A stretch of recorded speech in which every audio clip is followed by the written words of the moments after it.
Hey, good afternoon, everybody. Thanks for joining me today. I'll start off with a few things at the top, and then I'll get to some of your questions here at the end. But let's start off with Ukraine, because I'm sure that a lot of you all have a lot of questions about that. The Department of Defense continues to provide the president with robust options regarding military aid to Ukraine, consistent with his goal of bringing this tragic war to an end. And at the same time, the department is rigorously examining and adapting its approach towards achieving this objective while also preserving U.S. military readiness and defense priorities that support the president's America First agenda. This capability review, and that's exactly what it is, it's a capability review, is being conducted to ensure U.S. military aid aligns with our defense priorities. And we will not be providing any updates to specific quantities or types of munitions being provided to Ukraine or the timelines associated with these transfers. But the Secretary will continue to make recommendations to the President for his decision on military assistance to Ukraine going forward. I mean, we see this as a common sense, pragmatic step towards having a framework to evaluate what munitions are sent and where. But we want to be very clear about this last point.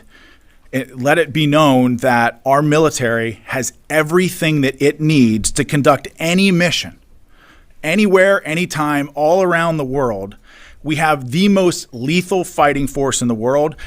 If you need further proof of that, look no further than Operation Midnight Hammer and the total obliteration of Iran's nuclear ambitions there.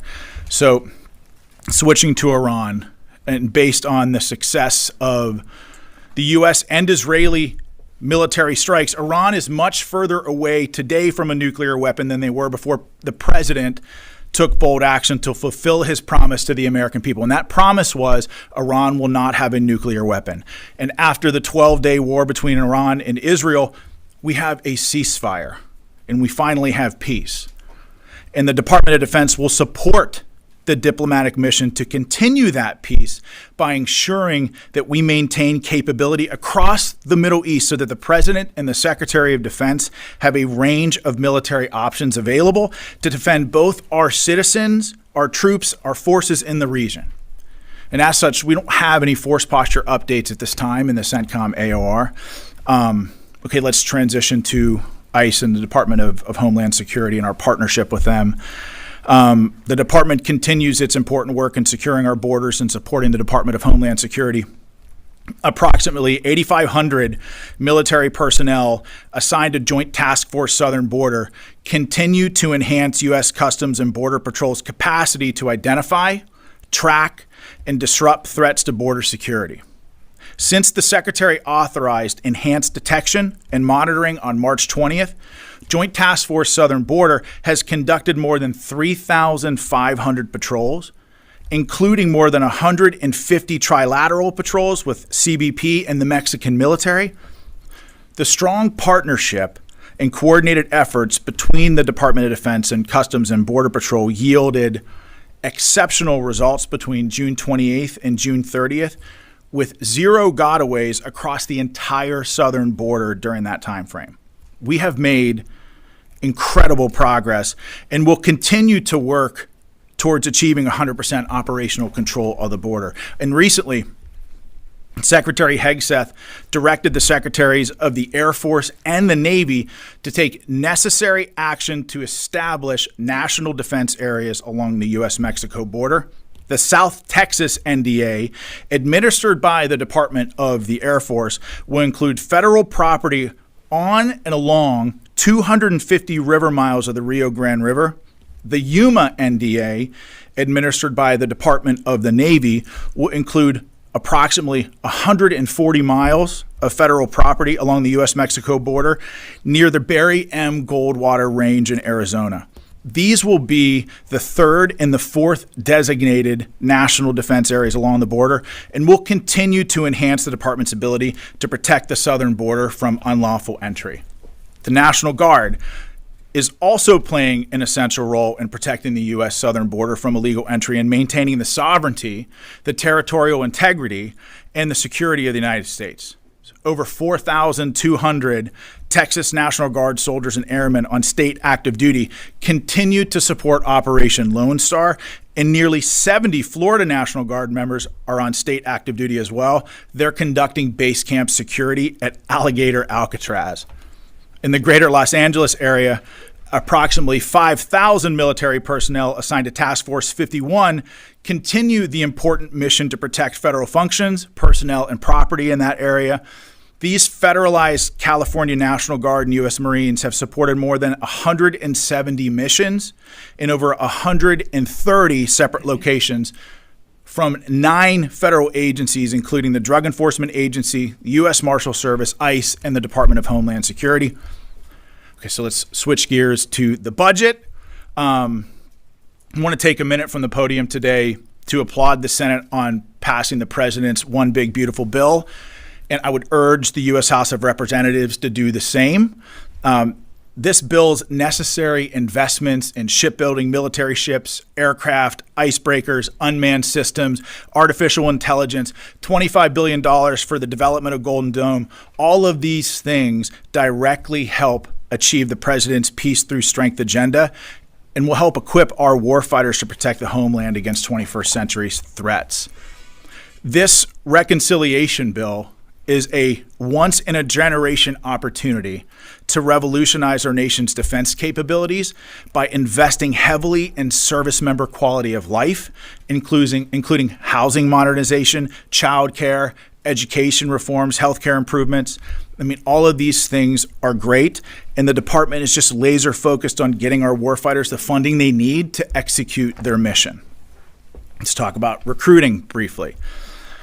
A strong and lethal military, as many in this room know, requires capable recruits, and we're excited to announce that the Air Force and Space Force have both hit their recruiting goals 3 months ahead of schedule, thanks to President Trump and Secretary Hegseth's leadership. Enthusiasm to serve is at all-time highs. Since November 5th, 2024, the U.S. military has seen the highest recruiting percentage of mission achieved in 30 years.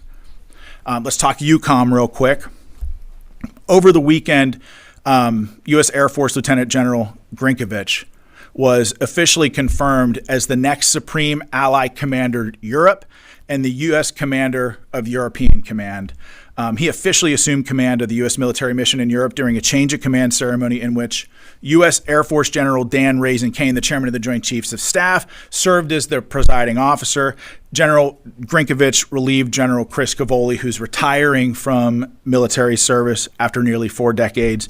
So congratulations to you, Chris, on a successful career. We're also very proud to have Grinch at the helm in Europe.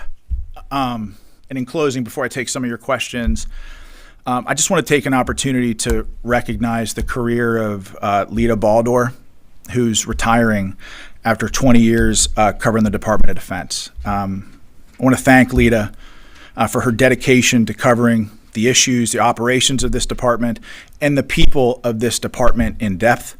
And she's made my job and those who had it before me a hell of a lot more difficult, but we get it, that's her job. To ask those tough questions. So to Lita, congratulations, good luck in everything that you want to do, and thank you for everything that you gave this department. And finally, as our nation commemorates its 249th birthday on Friday, let us never forget that the freedom we enjoy in America is never free. Our freedom is ensured by the men and women in uniform spanning here at home and across the globe who dedicate themselves to its preservation. So let us never forget our fallen who made the ultimate sacrifice. Let us never forget their families who continue to carry that very heavy burden.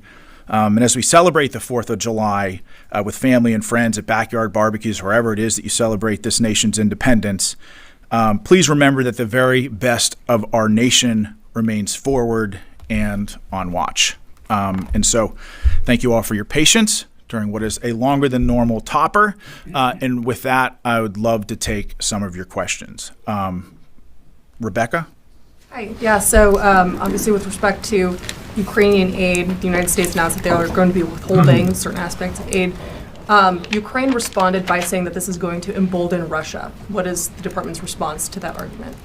Well, the president's strategic outset with regards to Ukraine and Russia has been one of peace. He campaigned on this when he was asked on a town hall with CNN about that war. He said he wanted to just stop people from dying. And so peace has been the president's highest aspiration. We here at the department support those goals and those missions. But it's important to remember that the stuff that I mentioned in my top, or like what we've done here at the Department of Defense, is create a framework to analyze what munitions we're sending where to help the President and the Secretary of Defense make decisions. And so ultimately, our job here at the Department of Defense is to pursue the President's America First agenda and make sure that we achieve peace through strength throughout the world. Thank you. How about Olivia? Thank you. As you said, the Air Force and Space Force hit their recruiting goals 3 months early, and the Navy announced that they did the same a month ago. What does Secretary Hegseth attribute these increases to after the Biden administration saw drops in recruitment and failed to meet those goals? Well, I think, we recently stood up a recruiting task force here a couple of weeks ago to analyze and look at just these types of questions. Recruiting is a constellation of different things. And one of the things that we recognize here at the department, to answer your question directly, I believe that with President Trump as a commander-in-chief and Secretary Hegseth at the helm here in the DoD, leadership matters, and certainly their leadership and moral clarity as it pertains to certain issues, not just here within the department, but all around the world, has inspired people to want to join and serve this country in great numbers. But as we stand up this recruiting task force, one of the things that I recognized right off the bat was the idea of propensity. And what I mean by that is how we here in this department ask questions about people who might want to serve this country. And if you're an 18-year-old kid, propensity essentially means do you see the U.S. military as a viable career path moving forward? And so in the late 1980s, that number was somewhere between 25 and 27% of the country who believed that service was a viable path forward. After 9/11, we believe that number was somewhere between 25, 27%, fluctuating in a couple years thereafter.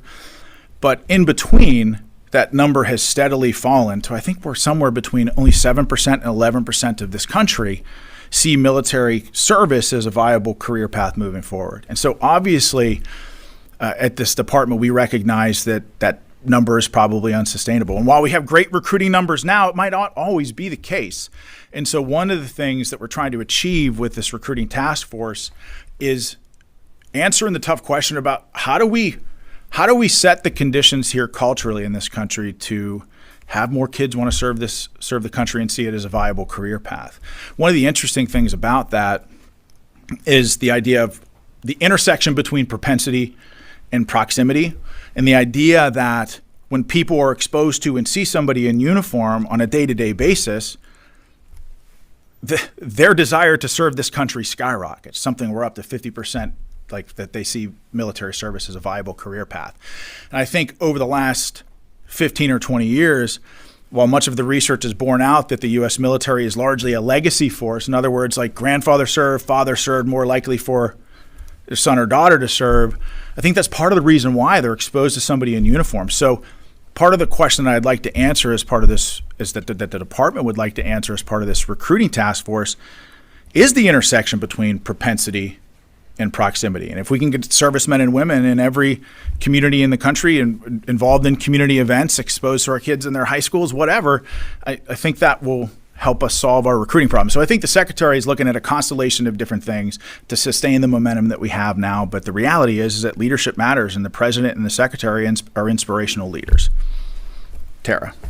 Thank you for doing this. You're welcome. So how much did Iran's retaliatory strike against IUD kind of persuade the department to look at the stockpiles? Because it did take an enormous amount of Patriots to defend that base against the ballistic missiles.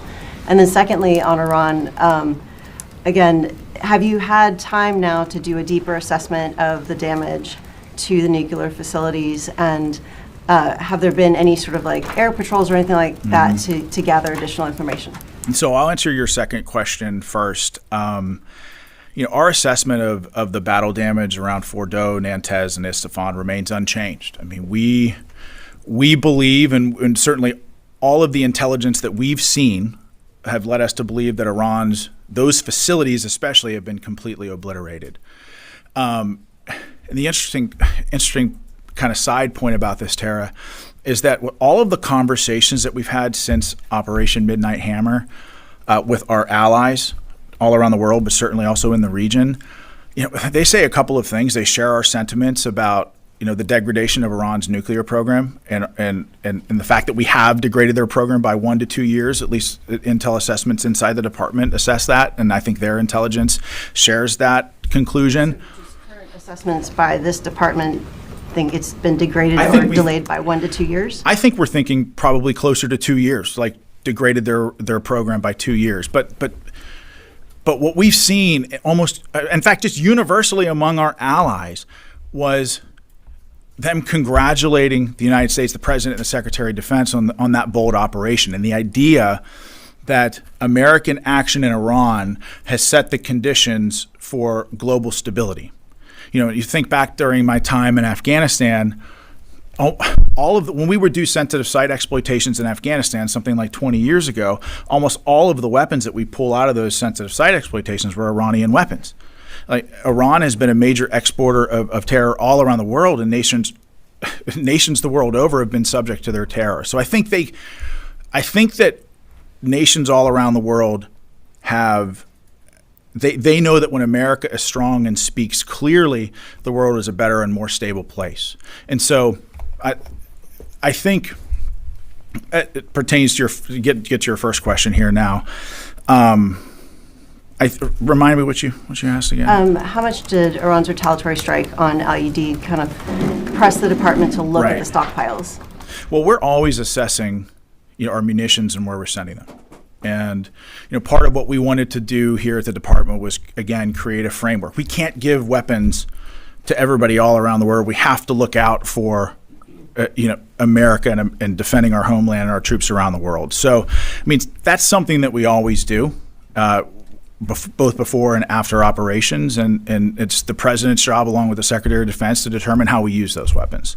Can I follow up on that? You said in your opening, just to Tara's first question, or I guess the second question that you answered first, you said in your opening that this led to the obliteration of Iran's nuclear ambitions. And I wonder if the assessment is not just that you're citing is not that the program was degraded, but that Iran no longer has the ambition to even create a nuclear weapon. Is there an intelligence or assessment that says that? Well, we believe that sending bombers from Missouri, 37 hours on a mission, not a single shot fired at them, took a very strong psychological toll on Iranian leadership. We also believe that the degradation of the facilities at Fordow, Isfahan, and Antez degraded their physical capability of constructing a bomb. And it's not just enriched uranium or centrifuges or things like that. We destroyed the components that they would need to build a bomb. And so when you take that constellation of different things into consideration, we believe that Iran's nuclear capability has been severely degraded, perhaps even their ambition to build a bomb. Ultimately, the President has said he's not going to allow them to build a bomb. The Israelis are not going to allow them to have a bomb, and they know that. And I think that factors into their decision-making process. Is that a final assessment that you're citing there, or is there still more information coming in? The assessments are ongoing, and every day that goes by, the intelligence picture that we have gets clearer and clearer. And as we get those updates, Courtney, we'll keep you updated. Mike. Okay. Okay. Noah. Mm-hmm. Could you be more specific about the nature of the pause in weapons being provided to Ukraine? When did it begin? What munitions are being affected here? And then who was involved in the review that you're describing right now? And is that still ongoing? I can't get involved. I can't go in detail about what weapons were paused and when, and what we're providing and when. Ultimately, the President and the Secretary will make those decisions about what happens with those weapon systems, obviously keeping in mind that the President was elected on an America First platform to put America first. And so our job as political appointees here in the Department of Defense is to provide the President a range of options to do just that. Thank you. Is the Pentagon working on a joint fitness assessment test, which is a PT test that all service members would have to take, in addition to the one that they have to take for their services? If so, what will the standards be? Well, we're currently reviewing that right now, so I don't have any details to provide on that yet, but when we get them, I will let you know. So you are looking at a possible PT test for all service members in addition to what they have to take? We're evaluating standards across the board. How about Wallace? Right here. I wanted to ask a question pertaining to Syria. I was going to ask if, does the U.S. have plans to continue to draw down the troop presence in Syria? And if so, are they confident that the current Syrian government can successfully keep under detention the 10,000 ISIS fighters currently there? Well, I mean, certainly the president has talked about expanding our relationship with Syria, and I think we have high hopes there. But right now, we've still got about 1,500 troops thereabouts in Syria, but we're not going to comment further on force posture there. But we're optimistic about the future in Syria, as the president has already said before. Mike. I do remember my question. I Sorry. thought I saw you with your hand up. Yeah.